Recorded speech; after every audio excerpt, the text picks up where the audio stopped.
Hello everyone. So, നമുക്ക് ഇതൊരു phrase പഠിക്കാം. What is this phrase? It is a stretch. അല്ലെങ്കിൽ it's a bit of a stretch. It is not an it's പറയാം. It's a bit of a stretch. What does this mean? It's a bit of a stretch എന്ന് പറഞ്ഞാൽ അത്രയും അങ്ങോട്ട് പറയേണ്ട ആവശ്യമില്ല. ആ പറഞ്ഞത് കുറച്ച് കൂടിപ്പോയി, കുറച്ച് അതിശയോക്തിയായി പോയി, അത്രയും വേണ്ട, കുറച്ച് കുറയ്ക്കാം. ഇപ്പൊ സപ്പോസ് ഞാൻ പറയുകയാണ്, it's a bit of a stretch to say that he is the best football player in the world. അവൻ ലോകത്തിലേക്ക് തന്നെ ഏറ്റവും നല്ല പ്ലെയർ ആണെന്ന് പറയുന്നത് ഇച്ചിരി കടുപ്പമാണ്, ഇച്ചിരി കൂടുതലാണ്, അത്രയും വേണ്ട. That is what it means to say that it's a bit of a stretch. മറിച്ചും പറയാം, it won't be a stretch to say that this is the best restaurant in town.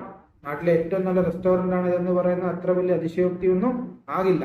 So that is how we use this phrase. It's a bit of a stretch. It is a stretch. അല്ലെങ്കിൽ it's not a stretch. എങ്ങനെ വേണമെങ്കിലും ഇത് use ചെയ്യാം. So I hope this phrase was useful. ഇതൊക്കെ ഞാൻ ഈ videos ഇടുന്ന കാര്യങ്ങൾ നിങ്ങൾ നോട്ട് ചെയ്ത് പോവുകയാണെങ്കിൽ വെൽ ആൻഡ് ഗുഡ്. അപ്പോൾ നിങ്ങൾക്കൊരു റെപ്പോസിറ്ററി ആവും കുറച്ച് കഴിയുമ്പോൾ. നിങ്ങൾക്കൊരു വൊക്കാബുലറിയുടെയോ അല്ലെങ്കിൽ ഗ്രാമറിൻ്റെയോ ഒക്കെ ഒരു ബുക്ക്, ഒരു ഡേറ്റാബേസ് കയ്യിലുണ്ടാവും. So I hope that was helpful.